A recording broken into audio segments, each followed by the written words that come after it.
श्री त्र्यंबकेश्वर ज्योतिर्लिंग। यह ज्योतिर्लिंग महाराष्ट्र प्रांत में नासिक से 30 किलोमीटर दूर पश्चिम में स्थित है। इसकी कथा इस प्रकार है। एक बार महर्षि गौतम जी के तपोवन में रहने वाले ब्राह्मणों की पत्नियां किसी बात पर उनकी पत्नी अहल्या से नाराज हो गईं। उन्होंने अपने पतियों को ऋषि गौतम जी का अपकार करने को प्रेरित किया। उन ब्राह्मणों ने इससे निमित्त भगवान श्री गणेश की आराधना की।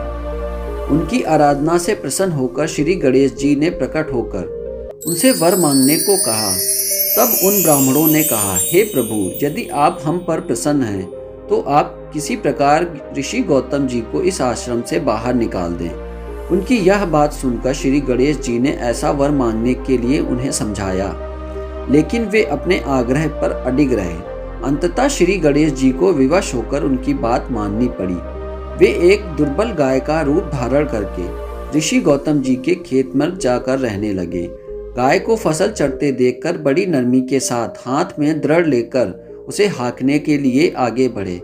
उस दृढ़ के स्पर्श होते ही वह गाय वहीं गिरकर मर गई। अब तो बड़ा हाहाकार मच गया। सारे ब्राह्मण एकत्र हो गए और गौ हत्यारा कहकर ऋषि गौतम जी को पुकारने लगे। सभी ब्राह्मण ने कहा कि आपको यह आश्रम छोड़कर कहीं अन्यत्र चले जाना चाहिए। गौ हत्यारे के निकट रहने से हमें भी पाप लगेगा। विवश होकर ऋषि गौतम अपनी पत्नी अहल्या के साथ वहां से एक कोस दूर जाकर रहने लगे, लेकिन उन ब्राह्मणों ने वहां पर भी उनका रहना दूभर कर दिया। वे कहने लगे, गौ हत्या के बाद आपको अब वेद पाठ व यज्ञ करने की कोई अधिकार नहीं रहा। ऋषि ने उन ब्राह्मणों से प्रार्थना की, आप ही इसका कोई उपाय बताइए। तब उन्होंने कहा कि आप अपने पाप को सर्वत्र बताते हुए 3 बार पूरी पृथ्वी की परिक्रमा करें, फिर लौटकर यहाँ 1 महीने तक व्रत करें। इसके बाद ब्रह्मागिरी की 101 परिक्रमा करने के बाद आपकी शुद्धि होगी, अथवा यहाँ गंगा जी को लाकर उनके जल से स्नान करके 1 करोड़ पार्थिव शिवलिंग से शिव जी की आराधना करें।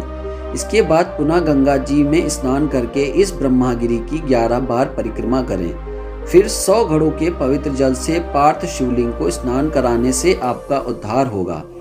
ब्राह्मणों के कथनानुसार महर्षि गौतम जी ने सारे कार्य पूरे किए। उन्होंने अपनी पत्नी के साथ पूर्णतः तल्लीन होकर भगवान शिव जी की आराधना की। इससे प्रसन्न होकर भगवान शिव जी प्रकट हो गए। उनसे वर मांगने को कहा। ऋषि गौतम ने कहा, आप मुझे गौ हत्या से मुक्त कर दें। तब शिव जी ने कहा, हे गौतम, आप सर्वदा निष्पाप हो। गौ हत्या का अपराध आप पर छल पूर्वक लगाया गया था।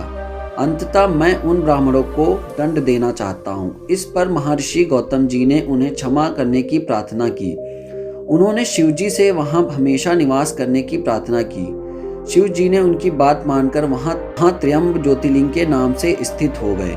गौतम जी द्वारा लाई गई गंगा जी भी वहां पास में गोदावरी नाम से प्रवाहित होने लगी। ये कहानी थी श्री त्र्यंबकेश्वर ज्योतिर्लिंग की। अगर आपको ये कहानी अच्छी लगी हो तो हमारे चैनल को सब्सक्राइब कर दें।